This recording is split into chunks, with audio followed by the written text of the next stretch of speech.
So me talking about claims is kind of like an ER doctor talking about sicknesses. I spent 10 years in underwriting operations, and I can tell you healthy, happy claims don't go to underwriting. Sick claims go to underwriting. And the diagnosis is usually coverage dispute, and the prognosis, reformation or denial. Either way, not an ideal pit stop for a claim. But I will say those 10 years gave me a huge appreciation for the work done in claims. It is, after all, kind of the reason our industry exists, fulfilling the promise the insureds are buying when they sign on the dotted line. And there's a lot going on in the claims world, so let's dive in and talk about a few of the trends I think will stick around as we slowly inch into 2020. And yes, I just jumped from the beginning of fall to next year. What can I say? I'm a go-getter.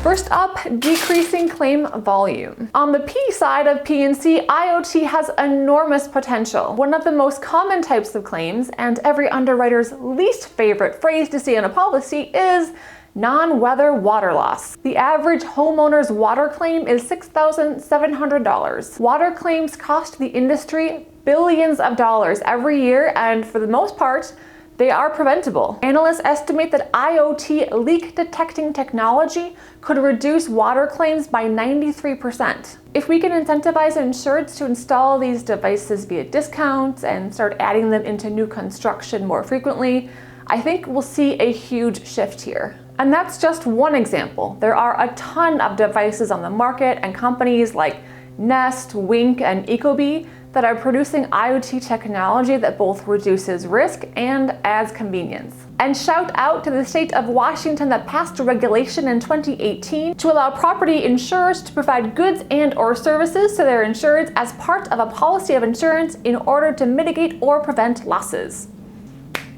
Slow clap, Washington. You go, girl. On the auto side, the Internet of Vehicles, aka safety features, can decrease frequency of claims but increase severity. All of the sensors and cameras that prevent vehicles from running into things do cost quite a bit to replace. I think we'll continue to struggle with auto loss ratios until we get to at least a level 4 on the self-driving car spectrum. And across the P&C landscape, I think we'll continue to see claims volatility increase, especially around cat claims. From 1988 to 2016, the average number of global cat events was 500. In 2017, there were 740 events. In 2018, there were 850 events. The bulk of these were storm events and flood events. In 2018, the top 3 costliest global events happened here in the United States: Camp Fire, Hurricane Michael, and Hurricane Florence. $31.5 billion in losses for these 3 events alone. Projections are indicating that climate change will continue to cause an increase in the severity and frequency of extreme weather events. And when a loss does occur, there are a lot of insured-facing apps that can help insureds navigate the claims process. For personal property logging, Allstate has its Digital Locker, American Family its Dream Vault, and Liberty Mutual its Home Gallery. These aren't specifically designed for claim processing, but I could see them being very helpful in the event of a loss. Having accurate data and imaging around what the insured owns is a win-win across the board for the insured, underwriting, and claims. There are also solution providers like Viewspection that offer a platform for agents and insureds to document risk. And this might be an idealistic opinion, but I kind of like the idea of involving insureds like this in their insurance. I feel like the act of taking and storing photos of their belongings helps people to think more concretely about their insurance and take more responsibility in their role in risk mitigation. But this too has challenges. Robin Kara made a great point the other day that apps based around insurance are going to face an uphill battle for adoption. In fact, he actually implied that some people don't like insurance. Okay, Robin, whatever. Everyone I know loves insurance.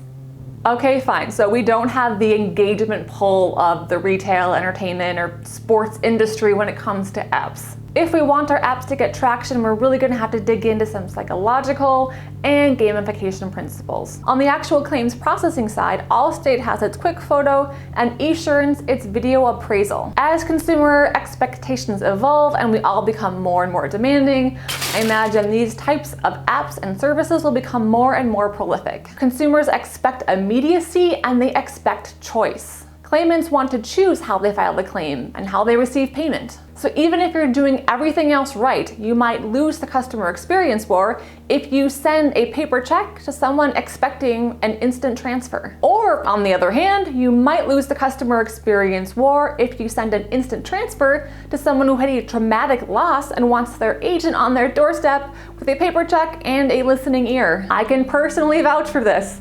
I will never forget the afternoon in 1993 when my family had a traumatic loss. We were at one of my swim meets an hour away when we got a call from one of our neighbors saying that our house was on fire. We drove home that day having no idea what we'd be coming home to. Our agent was by our side the whole way, and my mom told all of us kids we were to stay with Agent Dan until he retired. And we did.